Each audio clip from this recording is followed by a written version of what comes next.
Last but not least, file formats.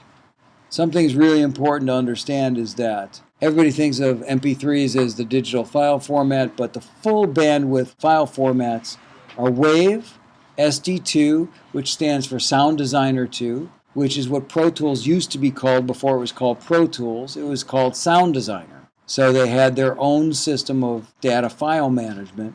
It was called SD2. You don't see that anymore, but that's still a full audio file, full quality. AIFF, it's the Apple version of a full bandwidth audio file, where a WAV file was designed by IBM and PC users, was the WAV file. It's become the standard in both. In the older systems of Pro Tools 3, which I had, only used SD2 files or AIFF files because it was on a Mac. You couldn't even get Pro Tools for a PC.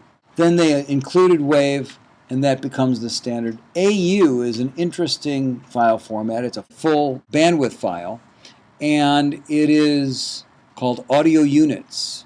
And audio units are going to be the future of all full bandwidth audio files. The reason being is WAV files, Sound Designer files, and AIFF files have a limitation of 2 gigabytes in length. It'll stop recording after 2 gigabytes. An audio units file can go endlessly. As long as you've got hard drive space, it'll keep creating an audio file. So that's the full bandwidth files. The compressed type of files, we talk about compression all the time, and I'm not talking about audio compression, I'm talking about file compression. It's different kind of compression. Don't mistake the two. They're totally different. Compressed files takes a full bandwidth audio file and it compresses the data so that it can be transmitted over the internet because it's going to be a much smaller file of data. You can take a WAV file and compress it, and there's 2 ways of compressing. There's lossless and lossy. Lossless file formats are FLAC, an SIT, a zip file that everybody's probably familiar with what a zip file is. A zip file takes the data and with a certain algorithm makes it smaller. Then you can send it to your friend over the internet.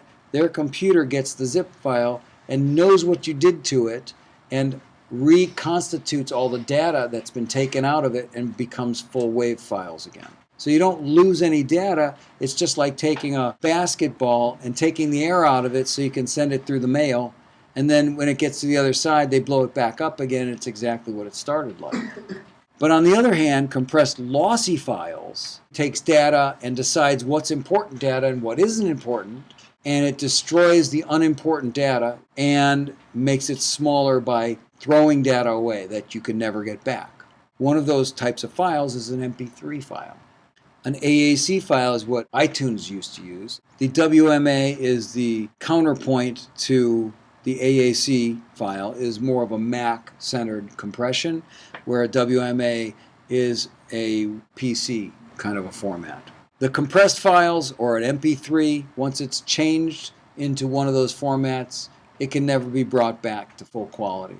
But if you compress in a lossless way, it can be brought back to full quality. There's a whole plethora of different kinds of compressions that people use because they think that it's going to be the best sounding. MP3 has taken hold as being the standard, even though it may not be the best sounding. It's just the standard. If you look on the internet, audio compression, and it'll tell you all of these different types. Some examples of lossless, as we discussed, and here's some more lossless formats, and lossy compression. And a good MP3 that's compressed is 10 times smaller than the original file. So you throw away 90% of the data, and it still sounds like music. It's pretty amazing. So they do a pretty good job, even though everyone, I think, can probably hear the difference between an MP3 and a full WAV file. And then more lossy compression formats.